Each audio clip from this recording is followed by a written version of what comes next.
हाँ भाई बच्चों, कल मैंने आपको गद्य का दूसरा पाठ अशोक के फूल शुरू किया है। इस पाठ के लेखक हैं हज़ारी प्रसाद द्विवेदी और कल मैंने उसकी वीडियो भी भेजी थी। आज मैं आपको पूरे इस पाठ का सार भेज रहा हूँ, यानी सारांश भेज रहा हूँ। इसको ध्यान से सुनिएगा। तो पाठ का सार लेते हैं। पहले हम लेते हैं परिचय। अशोक के फूल पाठ श्री हज़ारी प्रसाद द्विवेदी द्वारा लिखित एक ललित निबंध है। द्विवेदी जी द्वारा लिखित ये निबंध सामाजिक एवं सांस्कृतिक चिन्ह की परिणति है। अब दूसरा टॉपिक आता है सभ्यता एवं परिष्कृत रुचि का प्रतीक। अशोक। भारतीय परंपरा में अशोक के फूल दो प्रकार के होते हैं, श्वेत एवं लाल पुष्प श्वेत। श्वेत पुष्प तांत्रिक क्रियाओं की सिद्धि के लिए उपयोगी हैं, जबकि लाल पुष्प स्मृतिवर्धक माना जाता है। द्विवेदी जी का मानना है कि मनोहर, रहस्यमय एवं अलंकार में दिखने वाला अशोक का वृक्ष विशाल सामंती सभ्यता की परिष्कृति रुचि का प्रतीक है। यही कारण है कि सामंती व्यवस्था के ढह जाने के साथ साथ अशोक के वृक्ष की महिमा एवं गरिमा दोनों नष्ट होने लगे। इससे अशोक के वृक्ष का सामाजिक महत्व भी कम होने लगा।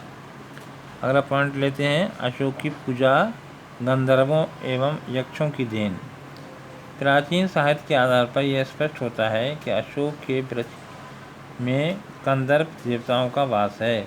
वास्तव में पूजा अशोक की नहीं बल्कि उसके अधिष्ठाता गंधर्व देवता की होती है। इसे ही मदनोत्सव कहते थे। लेखक का मानना है कि अशोक के स्तवकों मतलब पुजारियों में ये मादकता आज भी है। भारतवर्ष का स्वर्ण युग इस पुष्प के प्रत्येक दल में लहरा रहा है। अगला पॉइंट है मनुष्य की दुर्दम जीविका। लेखक का मानना है कि संसार की सारी वस्तुएं मिलावट से पूर्ण हैं। कोई भी वस्तु अपने विशुद्ध रूप में उपलब्ध नहीं है।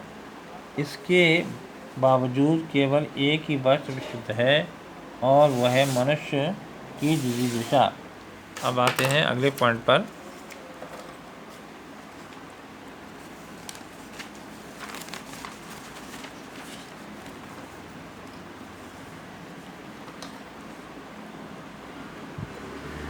वह गंगा की अबाधित अनावृत धारा की समान सब कुछ को हजम करने के बाद भी पवित्र है। मानव जात की दुर्लभ निर्गम धारा के हजारों वर्षों का रूप देखने से स्पष्ट हो जाता है कि मनुष्य की जीवन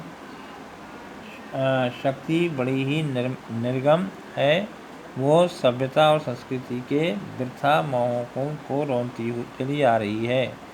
न जाने कितना धर्माचारी विश्वासों, उत्सवों और व्रतों को धोती बहाती हुई ये जीवन धारा आगे बढ़ी है। अब अगले पॉइंट पर आते हैं, अशोक के वृक्ष की मस्ती।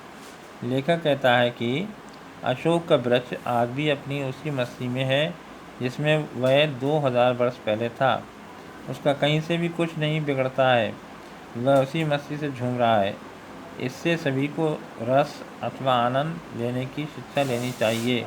उदास या निराश होना व्यर्थ है। अब इसके बाद हम लेते हैं इस पाठ के गद्यांश, यानी गद्यांशों पर आधारित प्रश्न और उत्तर आपको करना होंगे। तो आते हैं दूसरी वीडियो में।